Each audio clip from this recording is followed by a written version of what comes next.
Vamos a trabajar Guerra Fría, que ustedes estuvieron leyendo estos días, se supone, que han estado haciendo un trabajo sobre el mismo tema, así que bueno, vamos a aclarar algunas dudas. Por un lado, lo que nosotros tenemos es cuándo se produce el inicio y el final de este periodo. Algunos historiadores han planteado que desde la misma Revolución Rusa ya se produce la Guerra Fría, dado que surgió en ese país la ideología comunista se impuso y por lo tanto entonces empezó a enfrentarse con el bloque capitalista. La mayor parte de los historiadores coinciden con esto y plantean entonces que la Revolución Rusa no fue el inicio de la Guerra Fría, sino el final de la Segunda Guerra Mundial.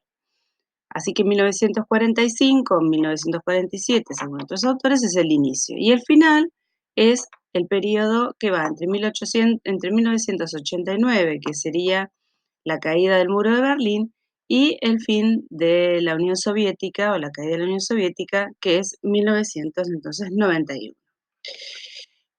Ustedes trabajaron las consecuencias de la Segunda Guerra Mundial y vieron cómo se produjo realmente un descenso demográfico importantísimo en Europa como consecuencia precisamente de las muertes, las enfermedades, las epidemias, el hambre, el traslado. ¿M?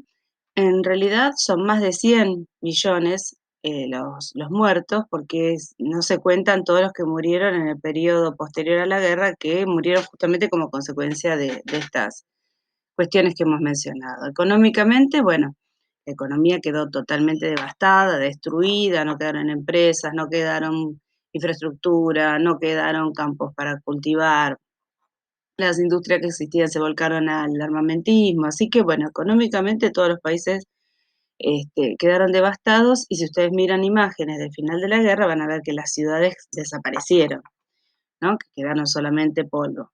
Y bueno, y políticamente lo más importante fue el fin de los regímenes totalitarios como el fascismo y el nazismo, quedó el franquismo en España hasta el 75 y el stalinismo hasta la muerte de Stalin en el 54. En cuanto a la Unión Soviética, bueno, anexó los territorios que consideró que le correspondían históricamente, Polonia, parte de Alemania, Finlandia, Rumania, los estados bálticos, y Japón perdió todos los territorios que había anexado durante la guerra, que pasaron a mano de los Estados Unidos, se convirtieron en bases navales.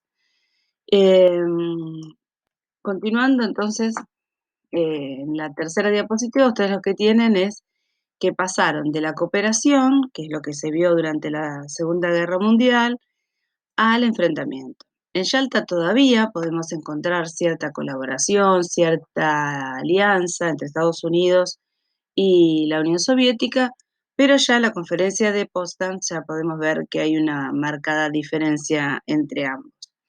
¿Qué es lo más importante de estos dos tratados? La división de Alemania, la restauración de fronteras, la creación de las Naciones Unidas, la ONU, y los juicios de Nuremberg. Hay un objetivo fundamental por parte de estos países al ocupar Alemania, que es desnazificarla, ¿no? Es decir, obligar a que los alemanes de alguna manera se olviden de Hitler y de las ideas del nazismo, y enjuiciar a todos aquellos que habían participado del régimen.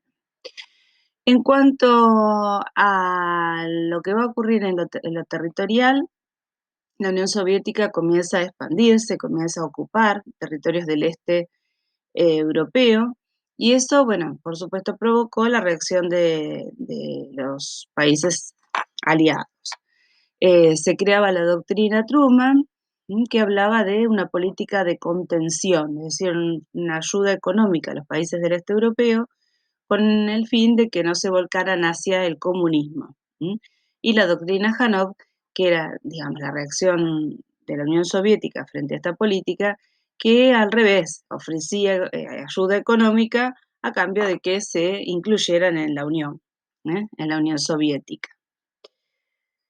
Bueno, esto dio origen a lo que se llamó el mundo bipolar. Por un lado el comunismo con la Unión Soviética y por el otro lado el capitalismo.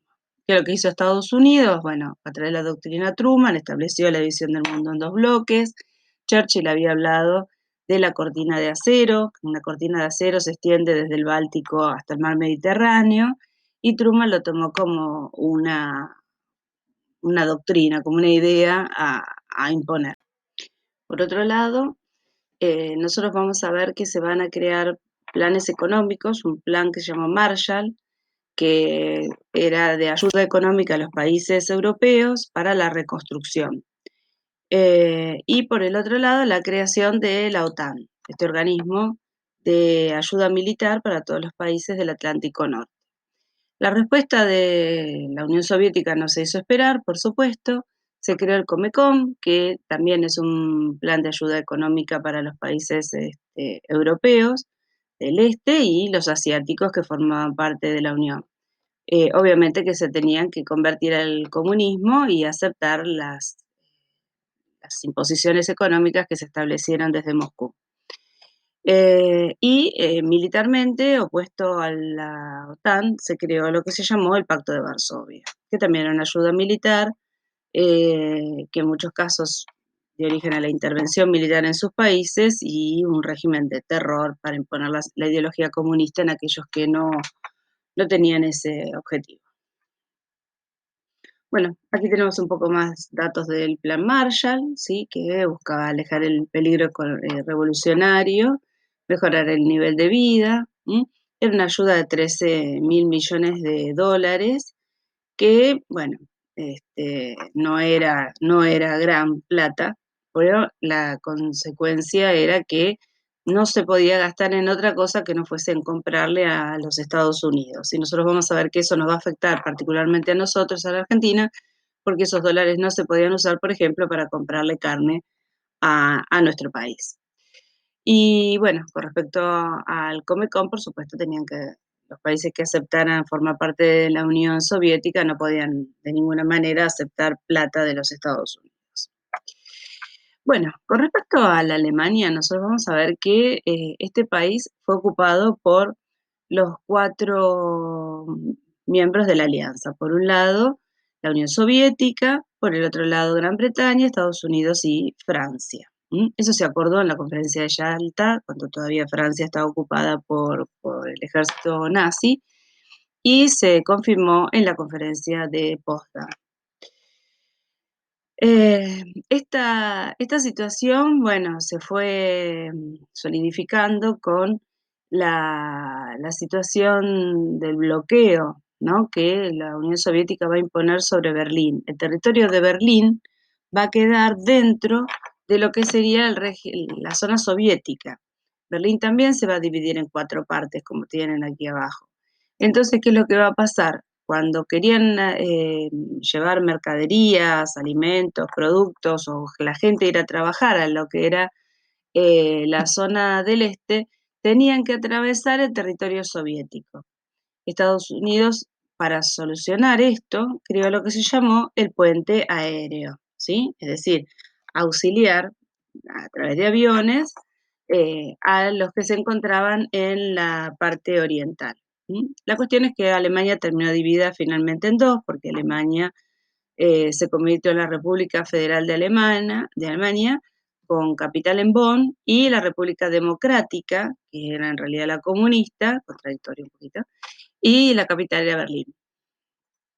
Bueno, y sabemos nosotros, supongo que sabemos nosotros, que en 1961 la Unión Soviética, para fortalecer precisamente esta división en dos, creó lo que se llamó el Muro de Berlín. 13 de agosto de 1961, los alemanes se encontraron con que habían quedado separados de familias, de amigos, conocidos, trabajo, etcétera, y no lo podían cruzar si no los autorizaban. La idea era que la Unión Soviética no quería que los comunistas pasaran al lado capitalista a trabajar, a consumir, a comprar, etc. Bueno, 1960 va a ser un momento muy importante, ya que, bueno, había muerto Stalin, había una cierta distensión dentro de lo que va a ser, dentro de lo que va a ser la Guerra Fría, pero vamos a tener muchos conflictos localizados a pesar de no haber guerra. Aquí tienen un panorama de los más importantes.